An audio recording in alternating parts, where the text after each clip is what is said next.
Well, a good Saturday afternoon to you. It's Dan. I want to welcome everyone to my home, the Sticks. And I hope everybody's having a good Saturday, and I hope everybody's having a good weekend. But over here in East Central Mississippi, I'm here to tell you, it's been raining on and off. It looks like it's going to rain again. And it's probably about 74, 75 degrees right now. Before we get started on today's video, I'm always going to say that if you're new to this channel, I want to welcome you. If you're returning just to see what old Dan's got going on over her, I sure enough thank you for coming back.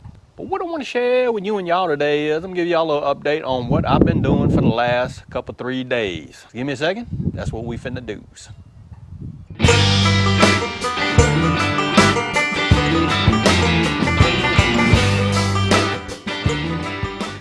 Dan, what you been doing? Well, a couple of weeks back we had a really bad ice storm over here. Lost power for I think 5 or 6 days. And remember all those pine tree limbs that had fell? And I'll show you what it looked like before I started. This is what it looks like now. Finally got everything cleared away. All of the pine tree limbs. I have one left to get. That limb right there has snapped and it's just hanging. It's not really big enough where I'm concerned that it's going to do any damage to the shop, but it's there hanging. I apologize for the wind, it just picked up. But I cut a whole bunch of pine tree limbs down and away from the wood line. I think you can see I lost a few trees because the pine trees just snapped and weighed them down. There's a bunch of the pine tree limbs that I cut and I got them stacked because I'm gonna probably move them someplace else and maybe burn them. But this was an all-day event, I'm here to tell you.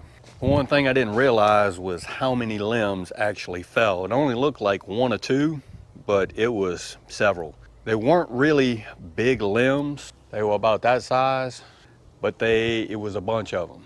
And it took me quite a while to actually dig my way back into the fence line, pull them all forward, get them cut and stacked over yonder. Matter of fact, there's a big one down there that I'm actually gonna have to get into the woods. I didn't actually see that one, it was hiding on me, but I need to actually cut that one up as well. But somebody made a suggestion, and it was something I never really thought of because, for one, it was something that I've never done before, and I have never burnt pine in my wood burner that's inside the shop. But from what I understand, talking to a few people, if you cut your pine logs or your limbs or whatever you're going to use to burn, just like any other wood, you have to let them sit for a while, dry out, and cure. So I'm gonna go walk over here to the woodshed and I'll show you what I did. So what I did was I commenced to hacking on a bunch of that pine that fell down.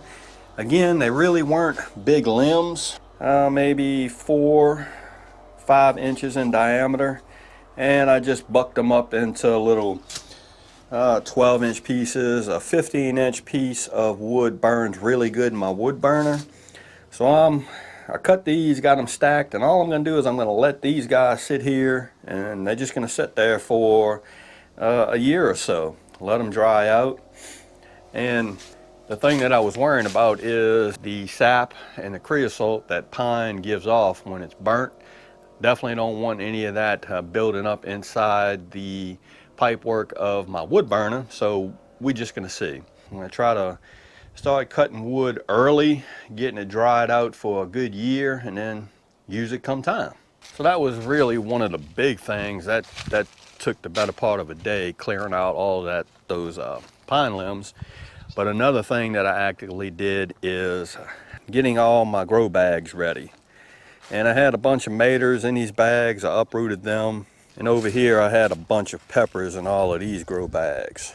The one thing that I did, I sat down and I actually thought about it. I was like, dang, Dan, you got a lot of money invested in soil in these grow bags, and it is quite expensive to grow bag garden.